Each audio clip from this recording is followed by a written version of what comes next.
Le système de freinage anti-blocage, ou ABS, vous en avez très probablement déjà entendu parler. Et si vous conduisez une voiture ou une moto moderne, vous l'avez sans doute déjà utilisé. Mais savez-vous vraiment comment il fonctionne? Comment les freins anti-blocage fonctionnent-ils?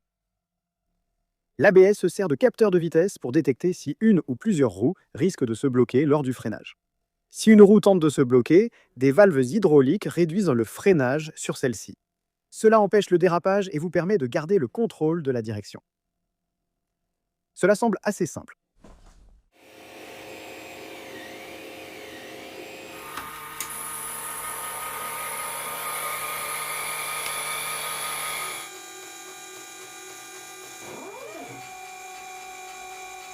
Je me suis mis à imprimer en 3D et à découper à la CNC différentes pièces du mécanisme qui pourraient relâcher la tension dans les freins à câble. J'ai choisi des freins à câble car je ne voulais pas modifier les freins hydrauliques de mon vélo électrique fait maison le plus récent.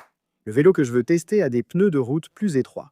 J'espère qu'ils auront très peu d'adhérence sur les surfaces dégradées. Mais il n'a pas fallu longtemps avant que je rencontre mon premier problème.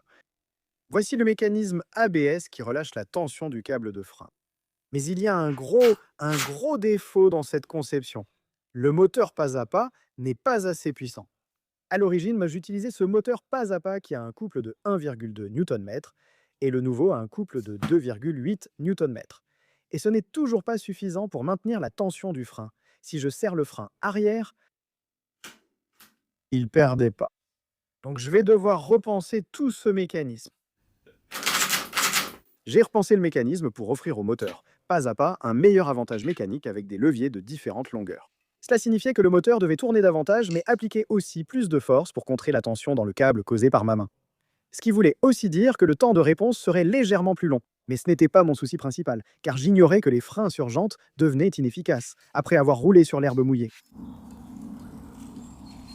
Je voulais tester le système sur la roue arrière, et la seule façon de la bloquer était de déplacer mon poids vers le haut et vers l'avant temporairement pour soulever la roue arrière du sol, ce qui était loin d'être idéal.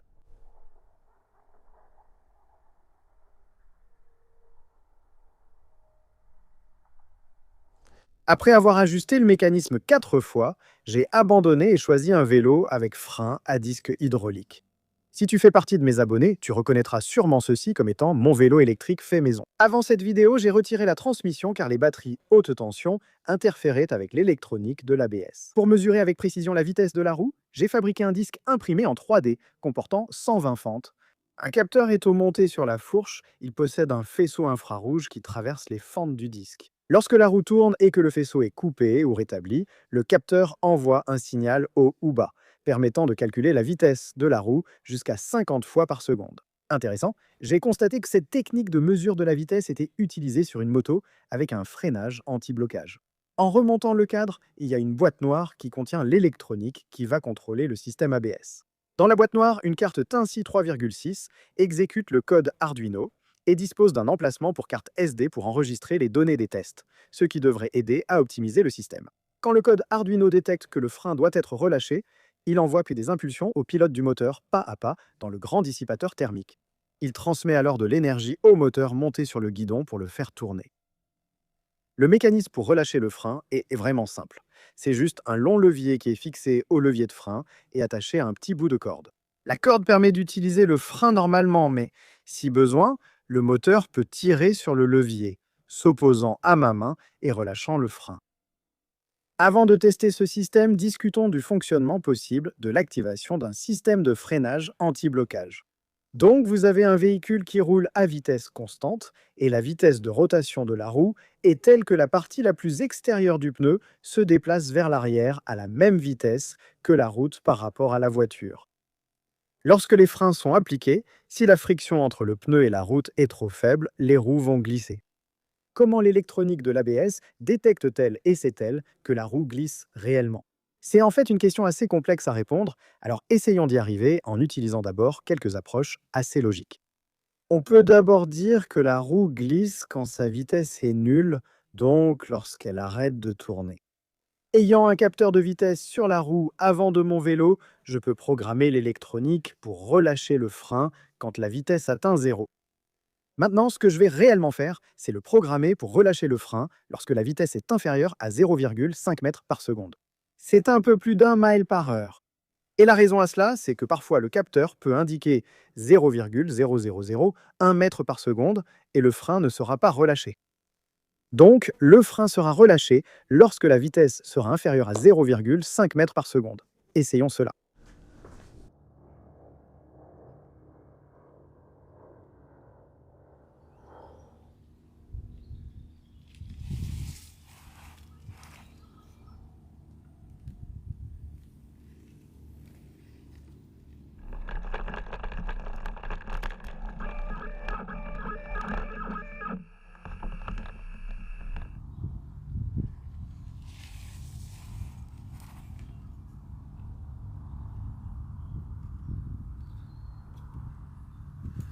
D'accord, ces tests ont plutôt bien marché.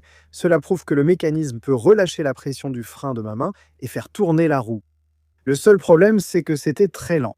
Le temps écoulé entre le moment où la roue était complètement bloquée et celui où le moteur pas à pas a commencé à remonter le levier de frein était d'environ 0,22 secondes, et le temps total pendant lequel la roue est restée bloquée était de 0,45 secondes. Donc la roue dérapait pendant presque une demi-seconde. En ce qui concerne le temps de réponse mécanique, c'est-à-dire le temps que met le moteur à tourner et à tirer le levier loin de ma main, il sera très difficile d'améliorer cela sans augmenter encore mon budget. J'ai déjà acheté 2 moteurs pas à pas pour ce projet, et le modèle avec plus de couple coûterait trop cher pour mon budget. Donc ce que je vais essayer de faire, c'est de me concentrer davantage sur le temps de réponse électronique. Le moteur pas à pas met environ un quart de seconde à réagir et relâcher le frein. Si nous réduisons le temps de latence électronique, nous pourrons obtenir un système de freinage anti-blocage efficace. Alors, comment pouvons-nous détecter que la roue va déraper avant que cela n'arrive réellement? Examinons l'enregistrement des données. Ce graphique indique la vitesse de la roue dans le temps et révèle une forte chute quand elle se bloque. Si la vitesse est inférieure à 0,5 mètres par seconde, le frein se relâche. Ensuite, elle accélère pour égaler la vitesse du vélo, puis le frein est réappliqué si la vitesse dépasse 0,5 mètres par seconde. Pour améliorer le temps de réponse, il faut relâcher le frein à ce point du graphique.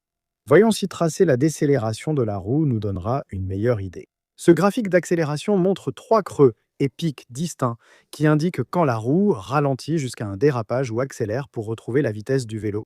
Et si on fixait une limite de décélération pour déclencher le relâchement du frein? Par exemple, si la roue décélère plus vite que moins 10 mètres par seconde carré, le frein se relâchera.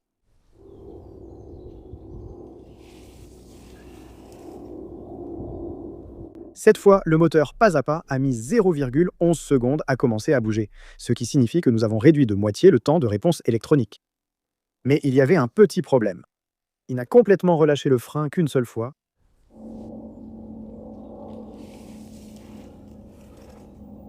D'accord, cette fois, il a relâché le frein 2 fois, mais il n'a toujours pas relâché le frein lors du dernier dérapage. Peut-être que la troisième fois sera la bonne?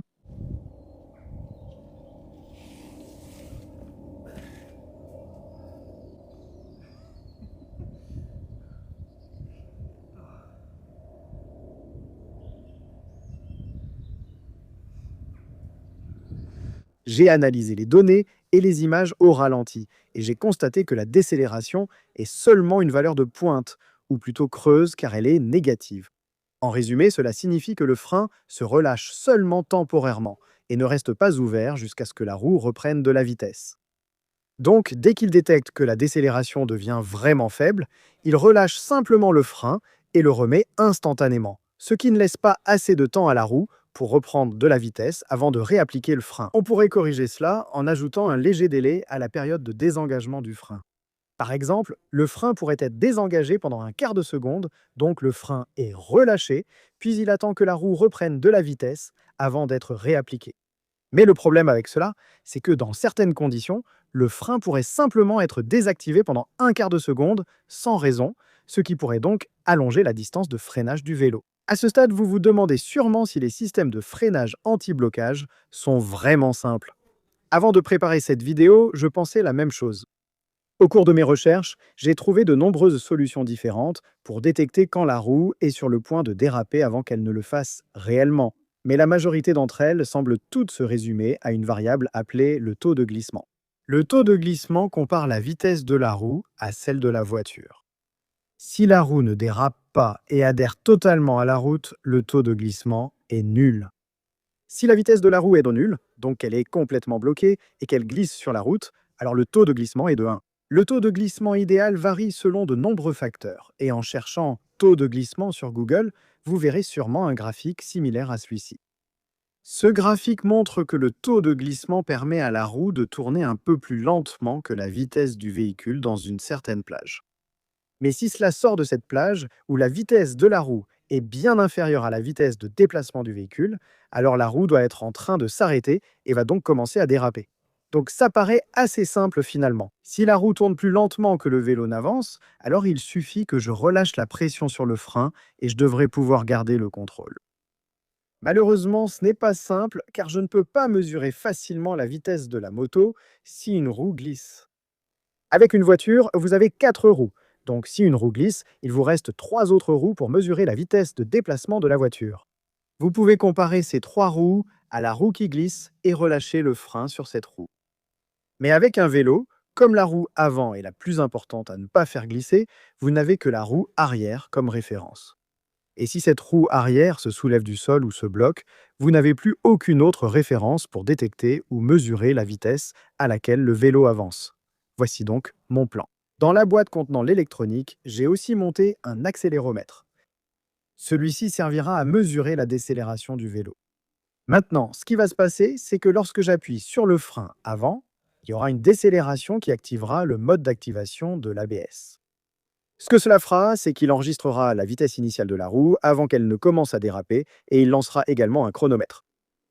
Maintenant, comme nous pouvons calculer la vitesse en multipliant l'accélération par le temps, nous pouvons alors prendre la vitesse initiale et soustraire l'accélération multipliée par le temps mesuré pendant cette période. Donc, on peut essentiellement estimer la vitesse de la moto vers l'avant à partir de ce point initial d'activation de l'ABS. Tout cela est théorique, mais comme j'ai installé l'accéléromètre sur la moto depuis le début, j'ai en fait appliqué cette théorie aux anciens enregistrements de données des autres tests. Et ça semble plutôt prometteur. Donc, ce que je vais faire, c'est configurer le système pour relâcher le frein lorsque la vitesse de la roue est inférieure à cette vitesse estimée de la moto, car cela signifie forcément qu'elle est en train de déraper. Donc, ce que je vais faire, c'est écrire le code à programmer dans la moto, puis on pourra faire un essai.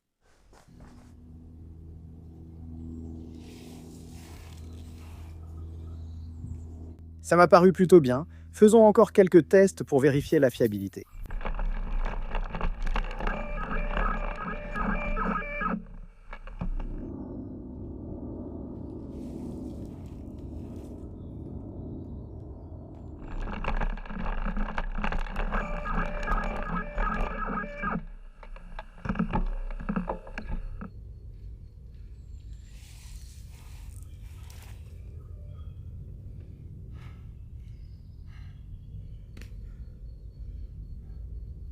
Je ne peux pas le faire davantage.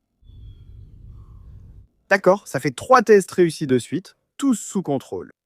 Vérifions les données et images au ralenti.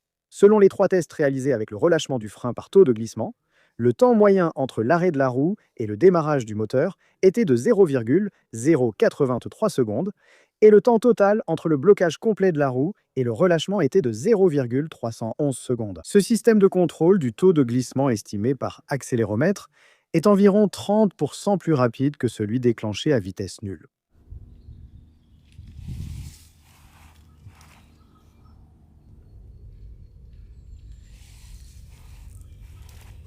Sachant que 0,24 secondes de ce temps sont nécessaires pour que le moteur tourne, le temps de réponse réel de l'électronique elle-même était 3 fois plus rapide. Je me rends compte que ce n'est toujours pas suffisant pour empêcher la roue de se bloquer. Mais d'après les données que j'ai reçues, pour relâcher le frein avant que la roue ne s'arrête, tout le système devrait détecter ce qui se passe et relâcher le frein en 0,08 secondes. Bien sûr, cela aurait été possible avec un budget plus élevé et des ingénieurs en électronique plus qualifiés. Mais pour ces tests, déraper un tiers de seconde en position verticale restait tout à fait faisable en termes de contrôle. Maintenant, vous vous demandez peut-être, qu'en est-il des différentes surfaces? Eh bien, la neige ne va pas revenir de sitôt. Alors j'ai décidé d'essayer quelques services différents que l'on pourrait rencontrer lors de la conduite quotidienne.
Cela m'a alors fait me demander, a-t-on vraiment besoin d'un ABS sur un vélo?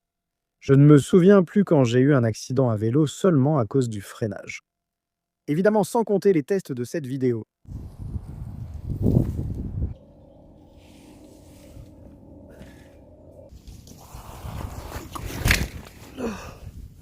Ce que je pense qu'il est important de prendre en compte, car un système de freinage anti-blocage sur un vélo ne garantit pas l'adhérence de la roue avant. Par exemple, moi, si vous prenez un virage trop vite et que vous devez trop incliner le vélo sur une surface imparfaite, la roue avant peut quand même perdre de l'adhérence et l'ABS ne pourra rien faire pour vous sauver. Je pense que l'ABS sur une moto, c'est une toute autre histoire, parce que les motos roulent beaucoup plus vite et elles sont aussi plus susceptibles d'avoir à faire des freinages d'urgence. De plus, le coût d'un système de freinage anti-blocage sur une moto représente une bien plus petite part du coût total du véhicule que si on l'installe sur un vélo. Ce qui doit aussi être remis en question si on veut dire ça. Un système de freinage anti-blocage est-il vraiment bon pour les cyclistes inexpérimentés? Parce qu'il n'y a probablement pas tant de cyclistes inexpérimentés prêts à investir la somme d'argent nécessaire pour avoir un système de freinage anti-blocage. Bosch a lancé un système de freinage anti-blocage pour certains vélos électriques en 2018, intégrant aussi un dispositif anti-basculement. Si la roue arrière se soulève, le frein se relâche pour éviter de passer par-dessus le guidon. Fait intéressant, je peux aussi installer cela sur mon vélo parce que l'unité d'accéléromètre possède également des gyroscopes.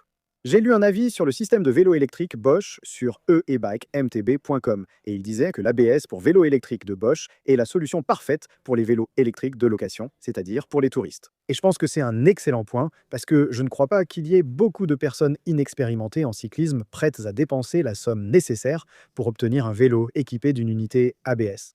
Pour les touristes peu expérimentés en cyclisme, c'est idéal. Je pense que cela conclut la vidéo. Cela fait environ 4 semaines de recherche et de conception. Réaliser ce projet, le tester. La majorité du temps a servi à dépanner, traiter le manque de couple moteur et corriger les erreurs du code électronique. Ça m'a un peu rendu fou par moments, mais c'était quand même assez agréable. Si vous avez aimé cette vidéo, laissez un pouce bleu. Si vous êtes nouveau sur ma chaîne et que vous voulez voir des vidéos similaires, évidemment sur des sujets différents, mais vous savez, d'autres vidéos sur l'ingénierie, cliquez sur s'abonner juste en dessous. Je dois adresser un immense merci à tous mes mécènes pour m'avoir soutenu pendant ces 4 semaines de travail. Je mettais en ligne différentes vidéos de mise à jour sur le projet au fur et à mesure de mon avancement. Et les questions que vous avez posées sur Patreon m'ont vraiment aidé à m'orienter dans la bonne direction sur ce que les gens voulaient savoir en ce qui concerne les sujets abordés. Et vous m'avez aussi donné d'excellentes suggestions pour me remettre sur la bonne voie, car il m'est arrivé de me perdre dans toutes ces informations. Oui, donc merci beaucoup d'avoir regardé et je vous retrouve dans la prochaine vidéo. Au revoir.